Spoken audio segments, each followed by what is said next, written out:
Advance Excel. Advance एक्सेलमध्ये first module आहे overview of the basics.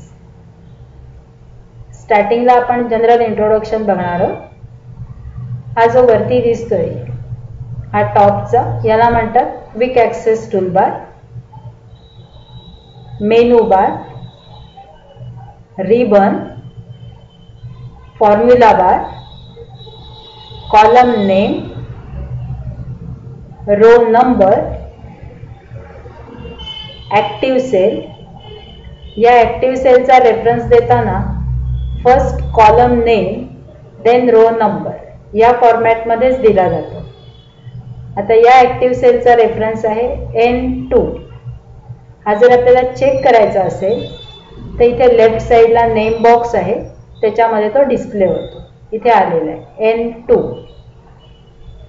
दुसरा एक्झाम्पल बघू आपण. आता या ॲक्टिव्ह सेलचा रेफरन्स आहे O9. इथे नेम बॉक्समध्ये चेक केलं तर इथे डिस्प्ले होते O9. ओके.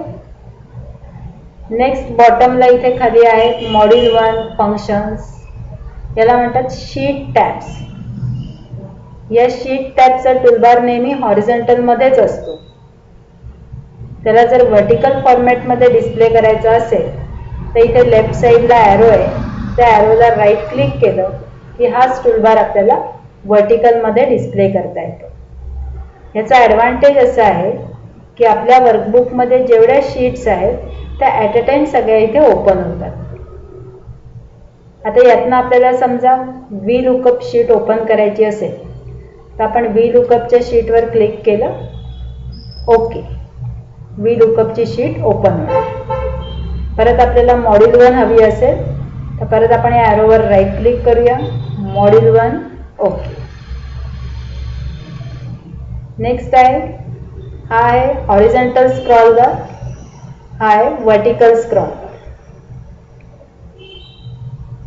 आता ही जी वरती रिबन दिसते या रिबनला आपल्याला कोलॅप्स आणि एक्सपांड करता येतं. तर आता ही रिबन कोलॅप्स करायची असेल तर त्याच्यासाठी शॉर्टकट की आहे कंट्रोल F1. आपण प्रेस करूया कंट्रोल F1. रिबन कोलॅप्स झाली. परत एक्सपांड करायची असेल तर सेम की प्रेस करायची आहे कंट्रोल F1. तर एक्सपांड होणार.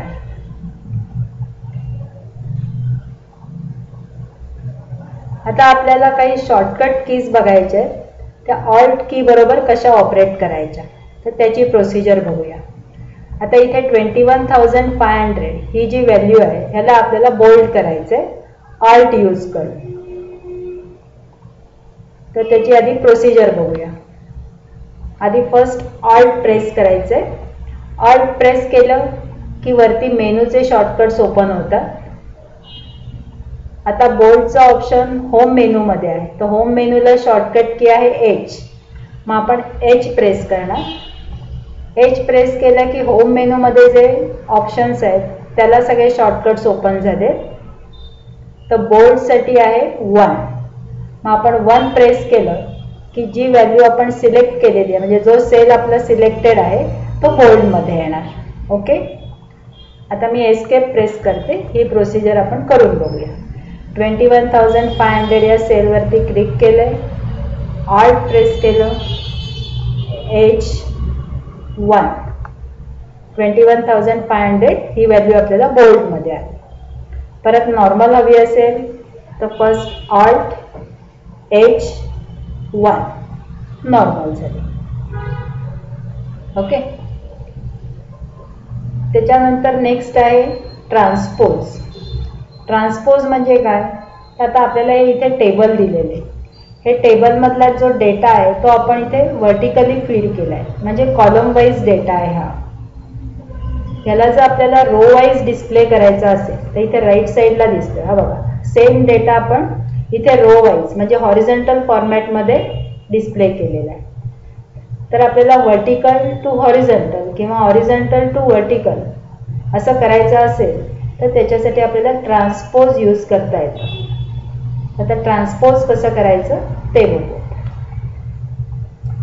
हे खाली टेबल आहे. आता हे आपलं व्हर्टिकलमध्ये आहे त्याला आपण हॉरिझॉन्टल फॉर्मॅट म्हणजे रो वाईज डिस्प्ले करणार. तर ट्रान्सपोज करायची फर्स्ट स्टेप आहे सिलेक्ट टेबल.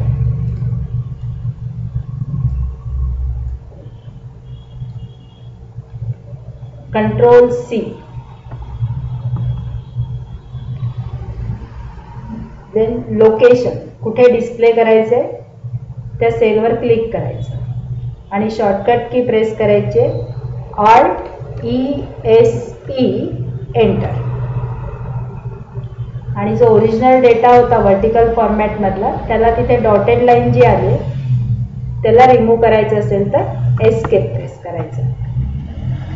आता इथे राईट साईडला जो डेटा आलेला आहे हा रो वाईज हॉरिझॉन्टल दिसतोय आणि लेफ्ट साईडला तोच डेटा आपला वर्टिकल फॉर्मॅटमध्ये कॉलम वाईज होता. याला म्हणतात ट्रान्सपोज.